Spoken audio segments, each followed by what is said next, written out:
Assalamualaikum warahmatullahi wabarakatuh. Perkenalkan, saya peserta pelatihan dasar CPNS Kemendagri Gelombang 2 tahun 2021. Nama saya Genta Wijaya, kelas A9, kelompok 2. Saya ditempatkan di bagian perencanaan di Jen Bina Hardware. Sekarang saya akan menjelaskan terkait progres pembuatan rancangan aktualisasi. Untuk bab pertama, itu profil instansi dan tugas jabatan.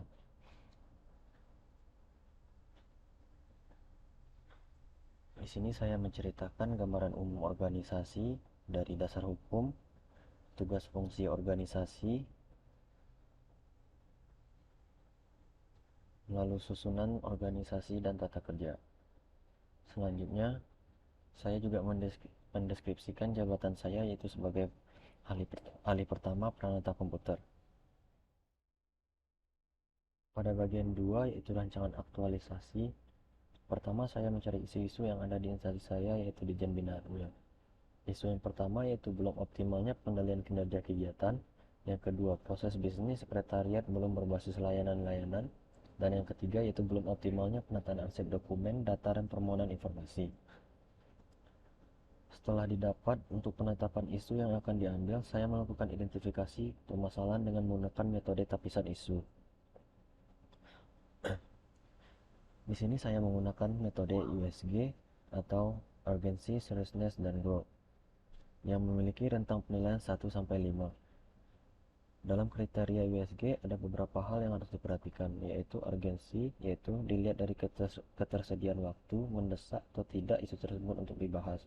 Seriousness atau tingkat keseriusan dari isu yang harus dibahas, dan growth yaitu tingkat perkembangan isu tersebut, apakah masalah tersebut dapat berkembang sedemikian rupa sehingga sulit untuk dicegah apabila tidak ditangani segera.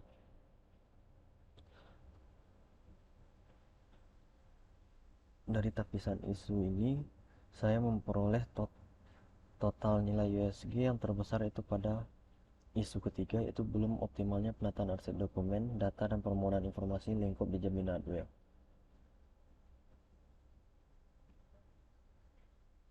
Selanjutnya, untuk penetapan core isu, saya menggunakan teknik analisis fishbone atau diagram tulang ikan.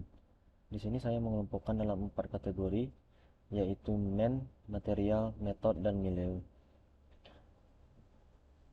Untuk man, yaitu keterbatasan SDM, sehingga mencari berkas menjadi cukup lama, lalu sulit menemukan berkas yang diarsipkan. Untuk material, masih menggunakan kertas untuk dokumen fisik, membutuhkan tempat yang besar untuk penyimpanan dokumen tersebut. Yang kelima yaitu metode, penataan arsip dan permohonan informasi masih dilakukan secara konvensional atau manual. Lalu milieu ini adanya pandemi COVID yang di seluruh dunia yang mengharuskan adanya adaptasi kebiasaan baru. Ya, ini tidak bisa sosialisasi secara tatap muka tetapi melalui daring atau online. Berdasarkan analisis penyebab isu pada diagram fishbone, didapat penyebab-penyebab prioritas yang perlu diselesaikan, yaitu pada manpower itu sulit menemukan berkas yang diarsipkan, pada bagian material yaitu membutuhkan tempat yang besar untuk penyimpanan dokumen, metode penataan arsip dan permohonan informasi masih konvensional, dan milieu dengan adanya pandemi COVID menyebabkan tidak bisa sosialisasi secara tatap muka tetapi harus melalui daring. Setelah mendapatkan core issue, perlu dibuat langkah-langkah dalam pemecahannya, yaitu didasari dengan nilai-nilai dasar agenda ketiga, yaitu manajemen ASN, pelayanan publik, dan wall of government. Di sini saya merancang beberapa gagasan kreatif berupa kegiatan untuk pemecahan core issue tersebut. Di antaranya adalah mempersiapkan rencana pembuatan cloud server. Lalu yang kedua adalah pembuatan penyimpanan berbasis online atau cloud server itu sendiri. Yang ketiga adalah melakukan sosialisasi inovasi penggunaan cloud server. Dan yang terakhir adalah monitoring dan evaluasi atau monef kegiatan tersebut.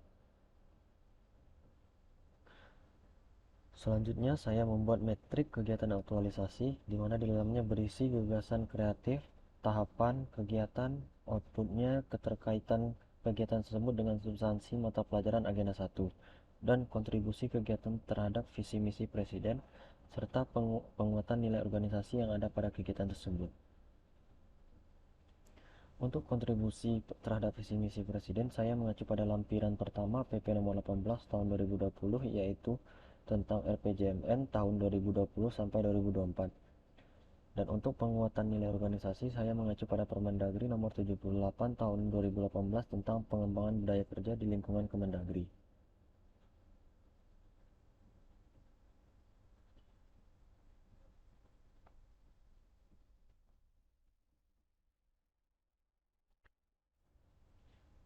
Selanjutnya saya membuat metrik rekap rencana habituasi nilai dasar PNS atau aneka yang berisi nilai-nilai dasar aneka yang terkandung pada setiap kegiatan.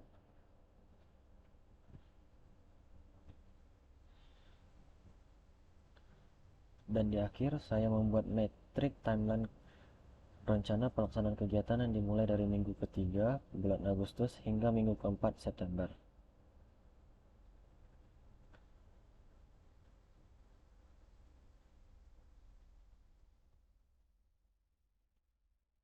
Sekian progres pembuatan rancangan aktualisasi saya. Jika ada kesalahan, saya minta maaf. Sekian, terima kasih. Wassalamualaikum warahmatullahi wabarakatuh.